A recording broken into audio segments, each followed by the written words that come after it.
Welcome to We Learn Virtual Learning Network. This is session number 13, Bureaucracy in India. Topics which we are going to cover in this session are meaning and concept, features, history, statutory bodies for recruitment and other related matters, post-independence bureaucracy up to the commencement of globalization, Indian bureaucracy in the era of globalization, some controversies or problems associated with the bureaucracy. Coming towards the first topic, that is meaning and concepts. Bureaucracy is an organized body of persons who deal with office procedures, rules and regulations. Bureaucracy popularly refers to the government officials. It exists in each and every organization. Now coming towards the features of bureaucracy. Bureaucracy anywhere has certain well-established features. Alternatively, an organization is bureaucratic if it has three features. Some of the better known features are hierarchy, chain of command, adherence of rules and regulations, impersonal or faceless and apolitical, recruitment through statutory bodies specifically created for the purpose. So the first feature is hierarchy. Essentially, bureaucracy is hierarchical. It is based on ranks. Each rank or position is subordinate to some and superior to some other. The bottom to the top generally makes for a pyramidal structure with the lower rank concentrated at the bottom and the higher ranks at the top. Next feature is chain of command. This feature is intimately linked with the one above. In all hierarchy body, there is chain of command flowing from the top to the bottom. Normally, the command is not broken. Next feature is adherence to rules and regulations. This is the classic feature of bureaucracy. All along has been their rigid adherence to rules and regulations. In fact, this led to the adjective bureaucratic being coined for any person, organization insisting too much on rules, regulations and procedures. Next is interpersonal and apolitical. A bureaucracy is supposed to be impersonal. This basically means that a bureaucrat is expected to be a guide by objective concentrations while following rules and regulations in the course of implementing various policy measures and directives. In order, a bureaucrat or a civil servant or a government official is not supposed to be guided by his personal whims and fancies, biases and prejudices in the discharge of his official duties.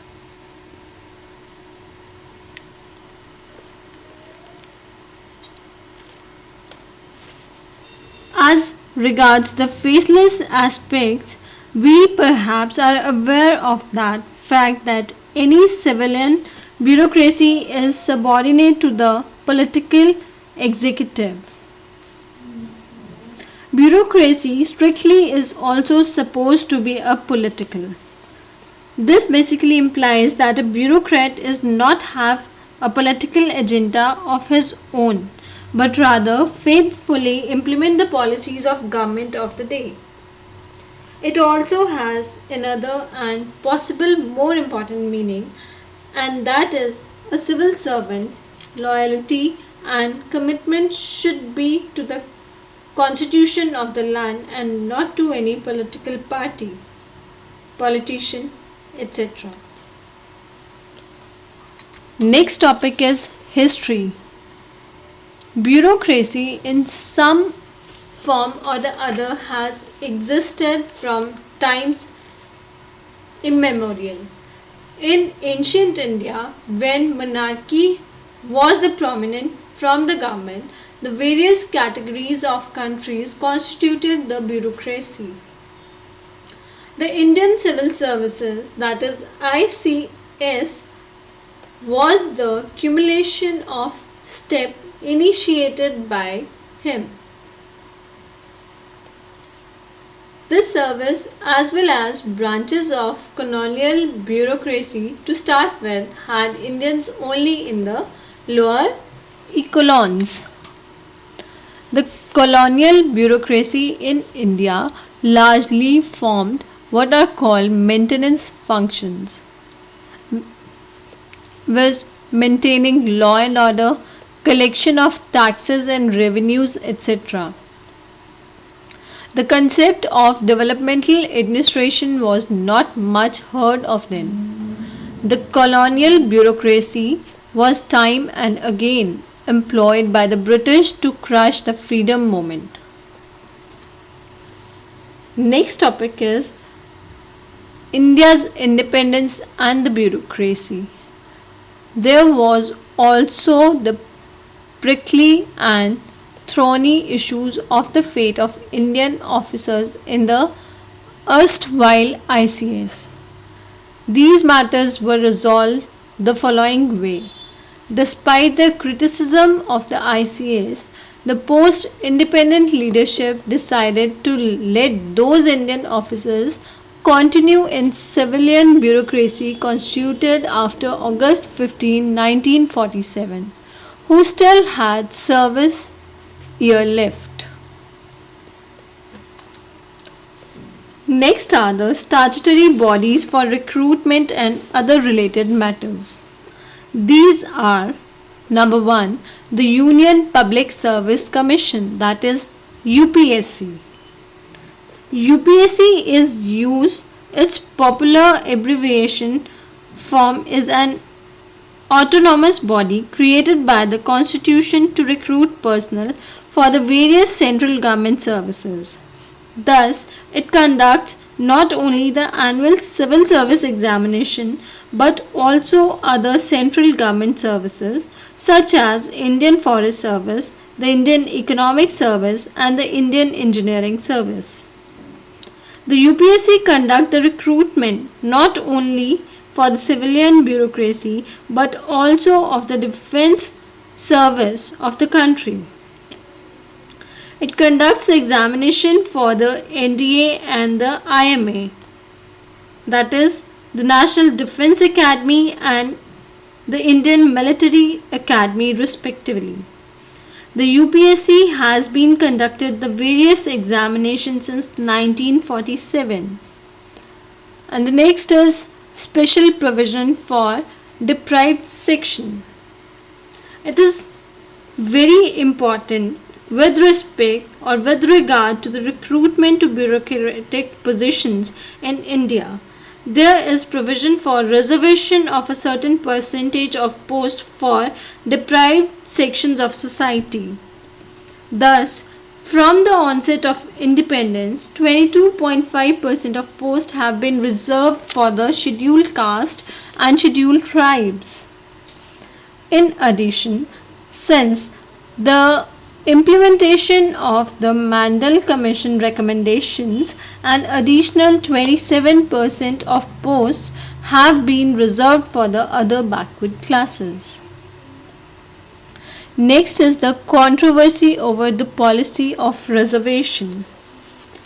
The policy of reservation, which is based on the principles of affirmative action, has been controversial from the beginning. While it has always found favor with the section of whom it is meant, the others have not been too well disposed towards it. While this consolidate itself toward the reservation of the scheduled caste and scheduled tribes, it found it difficult to accept the similar treatment to the OBCs after the announcement of Mandal Commission recommendations. This is because it was felt that the OBC really do not have a history of religion sanctioned social operations the way SC/STs and especially the SCs have. Next is the State Public Service Commission, that is the SPSCs.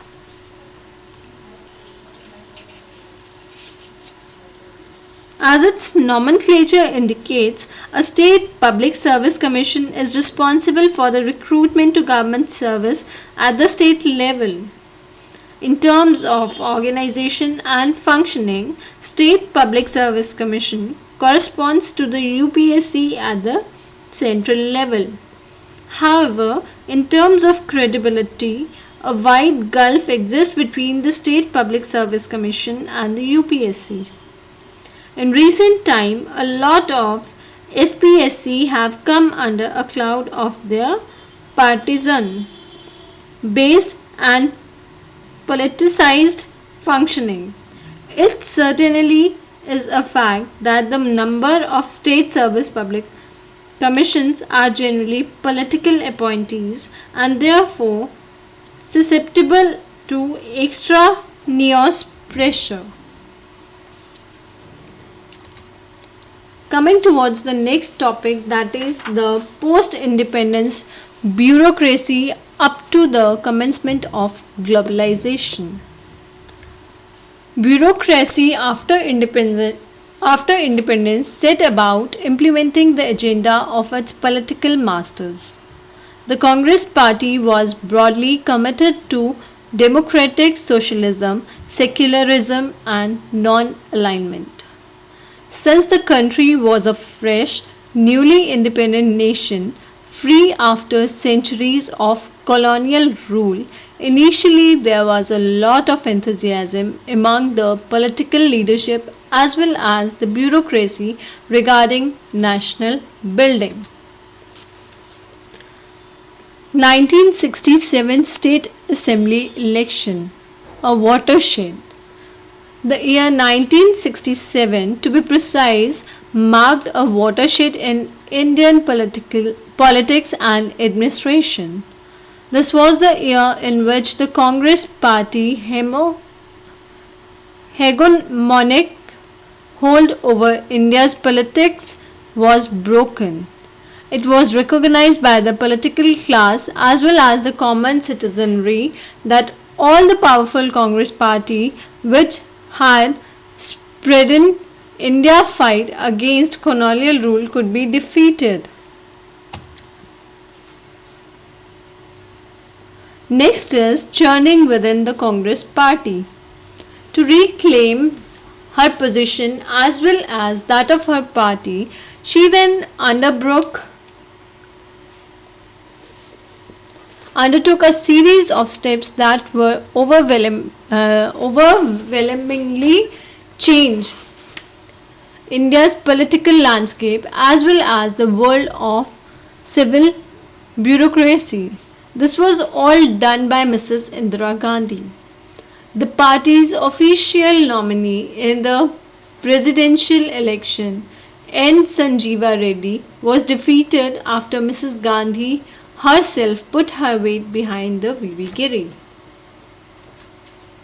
Next is the idea of committed bureaucracy. The idea most fundamentally entailed that a bureaucrat should be 100% committed to policies and programs of the political parties as well as in power.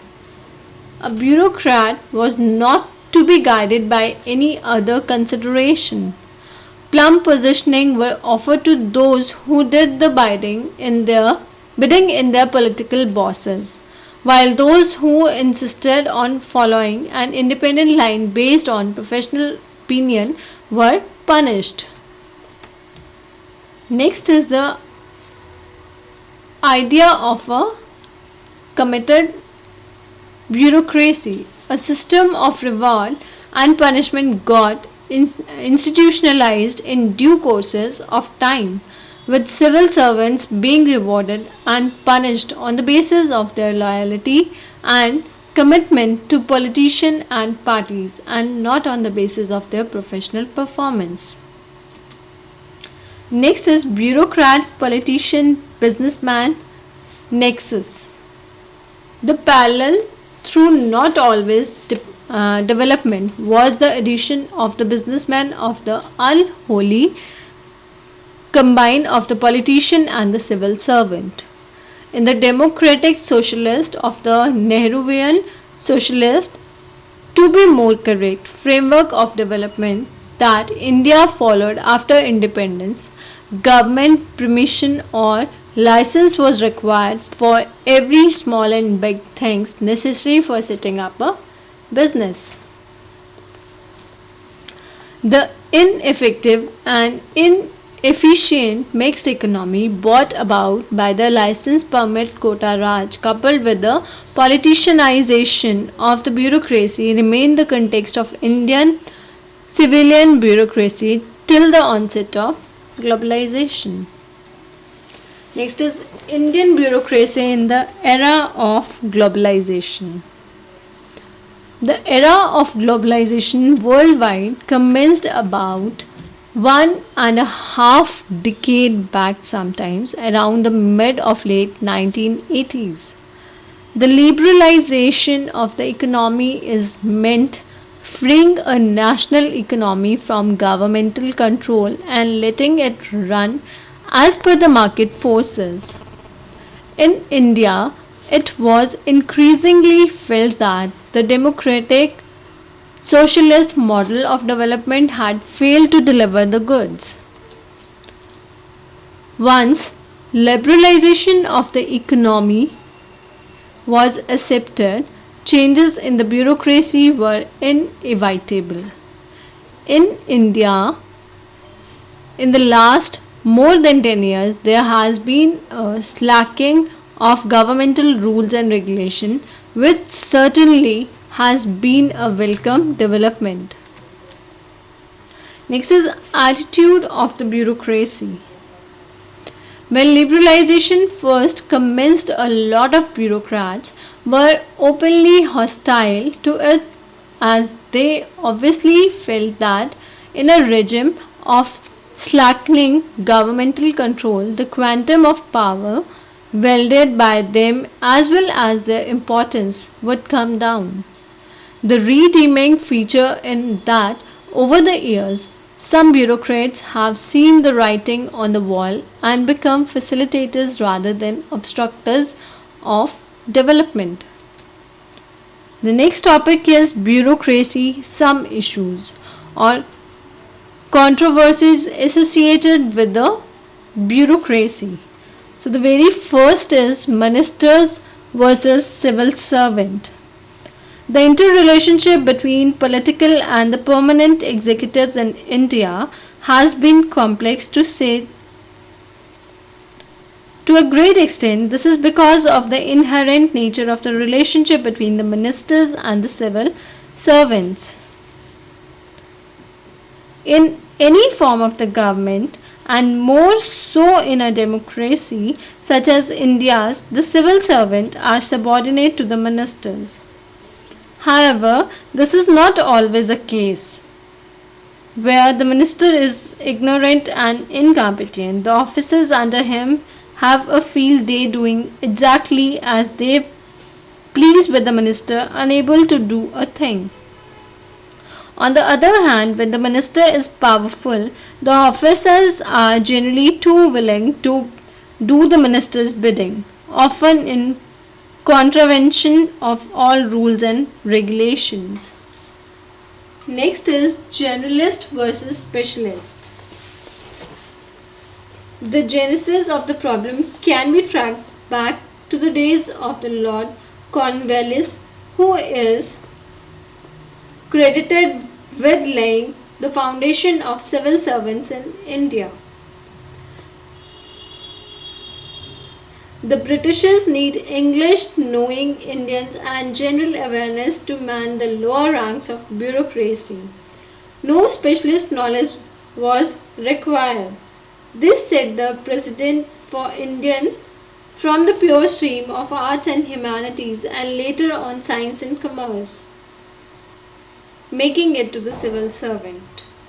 Professional and specialist very rarely through thought of a career in the bureaucracy. Governance has become more complex. Need has been felt of candidates with more specialized background. This is because civil servants with a generalist background have increasingly been found unequal to the task. The recruitment bodies such as UPSC have also been encouraging aspirants with the specialist backgrounds such as medicos, engineers, lawyers, chartered accountants, etc. Next is the underrepresentation of the minorities. The minorities, especially the Muslim India, largest minority, have often complained of their poor representation in the country's permit civil services such as IAS and the IPS. However, there is no hardcore evidence to support that this has been deliberately the case. Poor level of education and motivation have been a major cause. Solutions such as a separate quota for the minorities have been suggested, but it requires a consequences among the political classes. Now these are the questions which are based on this session. Explain bureaucracy. Again, explain Indian bureaucracy in the era of globalization. That's all for the session. Thank you. Happy learning. We learning.